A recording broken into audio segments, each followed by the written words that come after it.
صدر ٹرمپ کی مخالفت کے باوجود زہران ممدانی نیو یارک کے میئر منتخب ہو گئے۔ نیو یارک کے پہلے مسلم میئر نے ٹرمپ کی حمایت یافتہ اینڈریو کومیو کو ریپبلکن امیدوار کرٹ سلوا کو بھی شکست دی۔ الیکشن جیتنے کے بعد زہران ممدانی نے اپنے خطاب میں کہا، صدر ٹرمپ سن لیں، نیو یارک تارکین وطن کا شہر ہے اور رہے گا۔ نیو یارک میں اسلامو فوبیا کی کوئی گنجائش نہیں۔ نیو یارک کے عوام نے موروث سیاست کا خاتمہ کر کے ثابت کر دیا، طاقت ان کے ہاتھ میں ہے۔ آج ہم نے خوف زدہ کرنے والے کو جواب دے دیا۔ ہمارے ساتھ جو ہوا وہ سیاست نہیں، سیاست اب ہوگی۔ عوام کو تقسیم کرنے کی اجازت نہیں دیں گے۔ ٹیکسی ڈرائیورز، شیفز، نرسز کا بھی شکریہ۔ نیو یارک کو ایسا بنائیں گے جہاں ورکنگ کلاس آسانی سے رہ سکے۔ عوام کے لیے لڑوں گا کیونکہ میں ان میں سے ہوں۔ زہران ممدانی 1 جنوری کو حلف اٹھائیں گے۔ سابق امریکی صدر باراک اوباما کی زہران ممدانی کو تاریخی فتح پر مبارکباد۔ لیڈرز جب مستقبل اور عوامی مسائل کی پرواہ کرتے ہیں تو کامیابی ضرور ملتی ہے۔ آگے کام بہت زیادہ ہے لیکن اب مستقبل تھوڑا روشن نظر آتا ہے۔ جیتنے والے تمام ڈیموکریٹ امیدواروں کو مبارکباد پیش کرتا ہوں۔ ہیلری کلنٹن کی بھی زہران ممدانی کو مبارکباد۔ زہران ممدانی نے انتخابات کے لیے متاثر کن مہم چلائی۔ ان کی فتح جمہوریت کی جیت ہے۔ دنیا کے عظیم ترین شہر کے آئندہ میئر کو مبارک ہو۔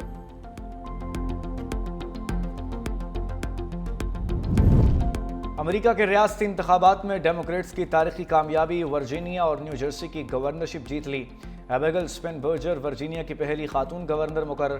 ڈیموکریٹ پارٹی کی امیدوار غزالہ ہاشمی ورجینیا کی نائب گورنر منتخب۔ غزالہ ہاشمی منتخب ہونے والی پہلی مسلم نائب گورنر ہیں۔ ادھر نیو جرسی میں میکی شیرل نے ریپبلکن امیدوار جیک سٹیرلی کو شکست دے دی۔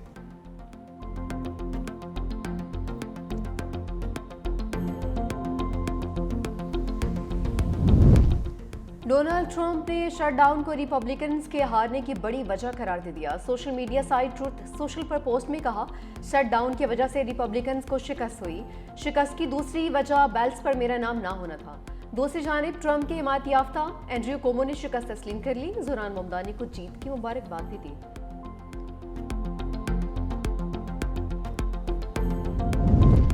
قومی اسمبلی سے 27ویں آئینی ترمیم 14 نومبر کو منظور کرانے کا فیصلہ۔ وزیر اعظم نے تمام وزراء اور ارکان پارلیمنٹ کے غیر ملکی دورے منسوخ کر دیے۔ وزراء اور ارکان پارلیمنٹ کو اسلام آباد میں موجود رہنے کی ہدایت۔ اسپیکر قومی اسمبلی سردار ایاز صادق کی زیر صدارت ہاؤس بزنس مشاورتی کمیٹی کا اجلاس۔ اجلاس میں تمام پارلیمانی جماعتوں کے رہنماؤں کی شرکت۔ قومی اسمبلی اجلاس کے ایجنڈے اور شیڈول کو بھی منظوری دے دی گئی۔ اجلاس میں تحریک انصاف کے پارلیمانی لیڈر نے شرکت نہیں کی۔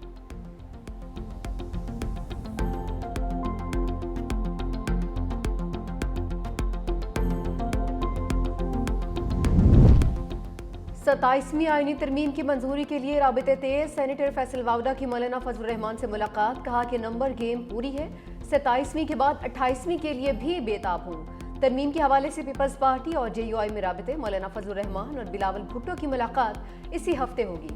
پیپلز پارٹی کی مجوزہ آئینی ترامیم کی بعض شکوں پر اعتراض۔ پیپلز پارٹی کی کوشش ہے مجوزہ ترامیم پر جے یو آئی کے ساتھ مل کر یکساں موقف اپنایا جائے۔ گورنر کے پی فیصل کریم کنڈی نے کہا کہ بلاول بھٹو زرداری 27ویں ترامیم پر سی ای سی کو اعتماد ملیں گے۔ پر امید ہوں مولانا فضل الرحمان 27ویں ترمیم میں سپورٹ کریں گے۔ پیپلز پارٹی کی سینٹرل ایگزیکٹو کمیٹی کا اجلاس کل ہوگا۔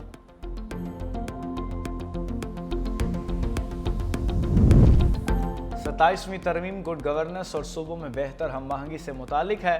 خالد مقبول صدیقی کے رہنماؤں کے ہمراہ میڈیا سے گفتگو۔ کہا، پاکستان تاریخ کے بدترین دور سے گزر رہا ہے۔ ملک کی خاطر 26 کے بعد 27ویں ترمیم کی ضرورت ہے تو کوئی فکر کی بات نہیں۔ فاروق ستار نے کہا، صوبائی خود مختاری کے لیے 18ویں ترمیم لائی گئی تھی۔ صوبائی خود مختاری کے بعد اب اگلا مرحلہ تو بلدیاتی خود مختاری کا ہونا چاہیے۔